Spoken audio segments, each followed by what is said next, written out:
আজ থেকে প্রায় 1000 বছর আগে মিশরের বিখ্যাত একজন আল্লাহওয়ালা শায়েখ আবু আবদুল্লাহ জাজুলি রহমাতুল্লাহি আলাই একদিন সফরে বের হয়েছে। পথিমধ্যে নামাজ রক্ত হয়ে গেল।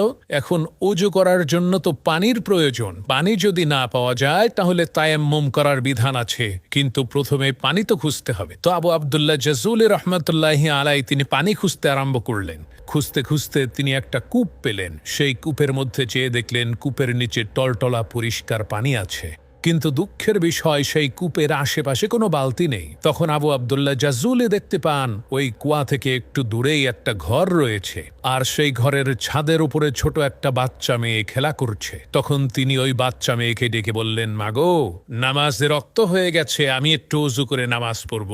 এই কুয়ার আশেপাশে কোনো বালতি দেখতে পাচ্ছি না, তোমাদের ঘরে কি কোনো বালতি আছে নাকি? আমাকে একটু দাও, আমি কুয়া থেকে পানি উঠিয়ে ওযু করব।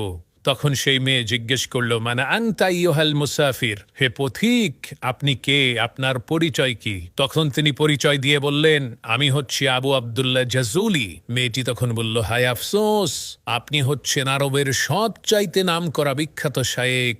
আরবের প্রত্যেকটা মানুষই আপনাকে চেনে। আপনি এত প্রসিদ্ধ নামকরা একজন আলেম হয়েও কূপ থেকে পানি উঠানোর জন্য বালতি তালাশ করছেন, এটা তো খুবই আশ্চর্য বিষয়। মেয়েটির এই কথা শুনে আবু আবদুল্লাহ জাজুলি খুবই অবাক হয়ে মেয়েটিকে বললেন, মা, বালতি ছাড়া কূপ থেকে পানি উঠাবো কি করে, তুমি বলো তো দেখি। এই কথা শুনে মেয়েটি ওই কূপের মধ্যে থুতু মেরে দিল, আর সাথে সাথে আল্লাহ তাআলার কুদরতে ওই কূপের পানি উতলে উপরের দিকে উঠা শুরু করে দিল।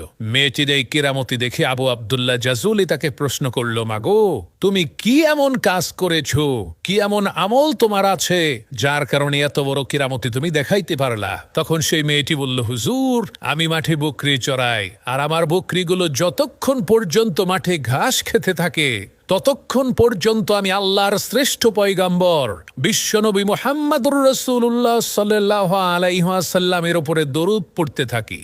সুবহানাল্লাহ।